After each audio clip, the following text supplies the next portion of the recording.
Hello guys, कैसे हो? सब बढ़िया ना? सब बढ़िया ना? मौज मस्ती में हो ना? चलो बढ़िया, अच्छी बात है। मौज मस्ती में रहना चाहिए और अच्छे से एंजॉयमेंट के साथ भी सवाल भी करना चाहिए, ठीक है। तो क्वेश्चन है बेटा, क्लास 10th का चैप्टर 5.1 है, एपी है, जिसका नाम है अर्थमेटिक प्रोग्रेशंस। हिंदी में इसे हम समांतर श्रेणी के नाम से जानते हैं, है ना। इसमें क्वेश्चन नंबर 4 है बेटा जी, क्वेश्चन नंबर 4 है। और उस क्वेश्चन नंबर 4 में 6 नंबर का क्वेश्चन है, जो कि आईएमपी सीरीज़ का इंपॉर्टेंट क्वेश्चन है। तो चलिए, ये कि आईएमपी सीरीज़ का लास्ट क्वेश्चन भी है, यही है हमारी। तो इस सीरीज़ को ख़त्म करते हैं, ठीक है। और सीरीज़ से याद आया बेटा, हम जो क्वेश्चंस कर रहे हैं वो उसका नाम भी एपी है। एपी हमारी सीरीज़ की फॉर्म में रहती है, ओके।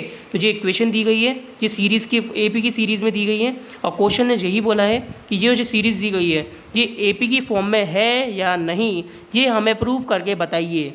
और कैसे प्रूव करना है उन्होंने ये भी बताया है। आप कॉमन डिफरेंस निकालिए। कॉमन डिफरेंस अगर इन तीनों का समान होता है, मतलब जितनी भी सीरीज़ दिख रही है सबका समान होता है, तो ये एपी की फॉर्म में है। और अगर समान नहीं होता है तो ये एपी की फॉर्म में नहीं है। लाइक क्वेश्चन नंबर 4 का फर्स्ट पार्ट है, अब उसमें भी मैंने बताया था, बिल्कुल वैसे ही इसमें होना है। चलिए आज ये सॉल्व करते हैं। अकॉर्डिंग टू क्वेश्चन सीरीज़ लिख देते हैं बेटा, जनरल फॉर्म ऑफ एपी की a comma a plus d comma a plus 2d comma a plus 3d comma dash dash dash. इस तरीके से सीरीज चलती जाएगी बेटा। इस ए को हम कहते हैं बेटा A1, जिसे हम फर्स्ट टर्म के नाम से जानते हैं। ए प्लस डी को हम कहते हैं बेटा A2, सेकंड टर्म होती है इस सीरीज़ की। ए प्लस 2d होती है बेटा A3, जो कि थर्ड टर्म होती है।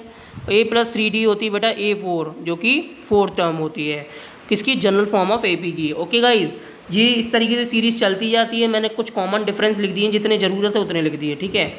अब देखो, हमें निकालना क्या है बेटा, हमें CD निकालना है। क्या निकालना है बेटा? CD, यानी कि कॉमन डिफरेंस। बेटा गलती से भी कोई अकाउंट अगर अपना अकाउंट्स का कोई सब्जेक्ट पढ़ रहा है तो ये मत समझ लीजिएगा कि CD जो है ना वो हमारा कैश डिस्काउंट है। बेटा कैश डिस्काउंट नहीं है, ये है हमारा है कॉमन डिफरेंस, जिसे हम कहते हैं सार्वअंतर। इसको फुल फॉर्म लिख देता हूँ बेटा, कॉमन डिफरेंस, ठीक है। ओके गाइज, चलिए कॉमन डिफरेंस का फॉर्मूला क्या होता है बेटा? कॉमन डिफरेंस का फॉर्मूला होता है D में A2 माइनस A1। A2 होता है नेक्स्ट टर्म, A1 होता है प्रीवियस टर्म। A2 यहाँ पे दिया, ये नेक्स्ट टर्म हो गया। ये A1 कौन है? इससे पहले है ना, ये प्रीवियस टर्म हो गया, ठीक है। कॉमन डिफरेंस निकालने का तरीका ये होता है, नेक्स्ट टर्म में से प्रीवियस टर्म को लेस करना, ठीक है। तो बेटा D में A1 A2 है, A2 हमारा कंपैरिजन करें इस सीरीज़ से, इस सीरीज़ से कंपैरिजन करें तो बेटा एक बात बताओ, यहाँ पे A1 ये A1, A2 A2, A3 A3, A4 A4, इसके बाद डैश डैश डैश, हमने भी डैश डैश डैश कर दिया, ठीक है।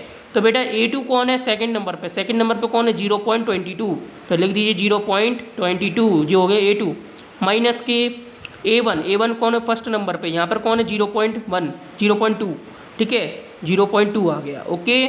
A2 माइनस A1 यानी 0.22 माइनस 0.2 लेस करेंगे बेटा।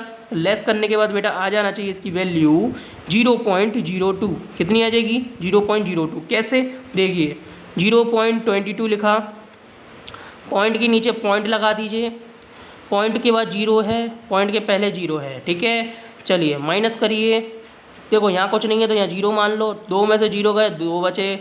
2 में से 2 गए, 0 बचे। पॉइंट की पॉइंट एज इट इज़, 0 में से 0 गए, 0 बचे। बेटा कितना आ गया? 0.02। तो देखो वही आंसर लिख दिया। तो कॉमन डिफरेंस पहले वाले का क्या आ गया बेटा? हमारा 0.02। ऐसे ही सेकंड वाले का निकालते हैं। D में A3 माइनस A2, ठीक है। A3 थर्ड नंबर पे, यहाँ पे थर्ड नंबर पे 0.222 है, 0.222 माइनस A2 कौन है? सेकंड नंबर पे 0.22, ठीक है। लेस करें, जैसे ये लेस किया था वैसे ही लेस करना है। चलिए मैं डायरेक्ट कर देता हूँ, आप लोग कॉपी में करके कर लीजिएगा, ठीक है। 0.002 कितना होगा? 0.002, ये हमारा आ गया सेकंड नंबर वाले का, ठीक है, कॉमन डिफरेंस। चलिए इसी के साथ तीसरा वाला और निकालते हैं। D में बेटा A4 माइनस के A3 कितना आएगा? A4 माइनस के A3।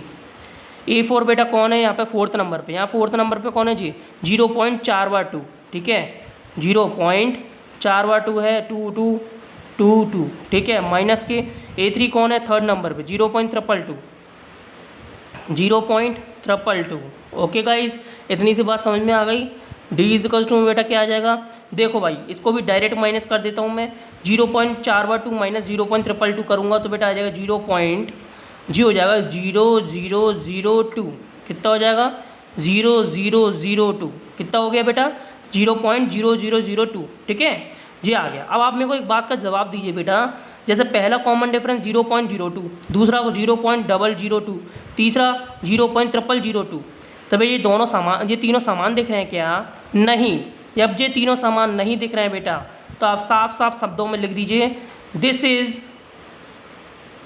Not an AP। Okay guys, इतनी सी बात समझ में आ गई आप लोगों को, this is not an AP। इतनी सी अगर बात आपको अच्छे से समझ में आ गई होगी, आपके मस्तिष्क में, आपकी समझ में घुस गई होगी ये, तो बेटा वीडियो लाइक करना तो बनता है। क्वेश्चन की समाप्ति हो चुकी है और क्वेश्चन ने जो डिमांड करी थी हमने बता दिया है। जैसे ही हमने देखा कि तीनों कॉमन डिफरेंस समान नहीं है तो इसका मतलब AP नहीं है, और जैसे कि यहाँ देख रहे हैं यहाँ तीनों कॉमन डिफरेंस समान थे तो ये AP है। तो आई होप आपको ये क्वेश्चन कैसे सॉल्व करते हैं ये अच्छे से समझ में आ गए होंगे। अगर वीडियो पसंद आई हो तो लाइक कीजिए, शेयर कीजिए, और कृपा करके अनुरोध है अगर आप हमारे चैनल पर अभी तक सब्सक्राइब नहीं किए हैं तो यार किस बात की देरी कर रहे हो यार, अभी सब्सक्राइब करो। आने वाले कुछ ही दिनों में जो भी वीडियो के अपडेट होंगे न्यू से न्यू, अमेजिंग से अमेजिंग आपको मिल सकेंगे जल्द से जल्द। चलिए बिल्कुल अभी सब्सक्राइब कीजिए विद बेल आइकन। चलिए मिलते हैं नेक्स्ट वीडियो में, तब तक के लिए आप लोगों को good luck, thank you so much, bye bye, Tata.